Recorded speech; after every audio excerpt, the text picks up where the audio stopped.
2 चमचे तूप गरम झालेले. आपल्याला इथे रवा भाजून, रवा भाजताना जर असं उंच कढईचं भांड घेतलं तर पाणी टाकल्यानंतर सगळीकडे रवा उडत नाही आणि घाण होत नाही. कढईपेक्षा असं नेहमी चांगलंच आहे. इथे रवा भाजून झालेला आहे. रवा भाजून झाला. आपल्याला याच्यामध्ये केळी घालून घ्यायची.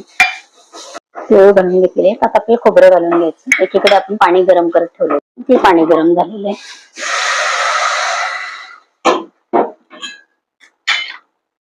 भरपूर सारे पाणी घातलेले, पण आपला शिरा खूप छान होणार आहे. इथे आपल्याला आता साखर घालायची. केळी आपली पिकलेली होती, तर आपल्या गोडाच्या आवडीप्रमाणे आपण इथे साखर घालायची. या पद्धतीने जर केळी टाकली तर अजिबात शिरा काळा होत नाही. बघा, केळी कुठेच पिकलेली केळी आपली कलर काळा दिसत नाही. इथे आपण वेलची घालून घेतोय. गॅस कमी करून आपल्याला याच्यावर झाकण ठेवून द्यायचंय 2 मिनिटासाठी. इथे आपला शिरा तयार झालेला आहे. खोबरं टाकलेलं आहे.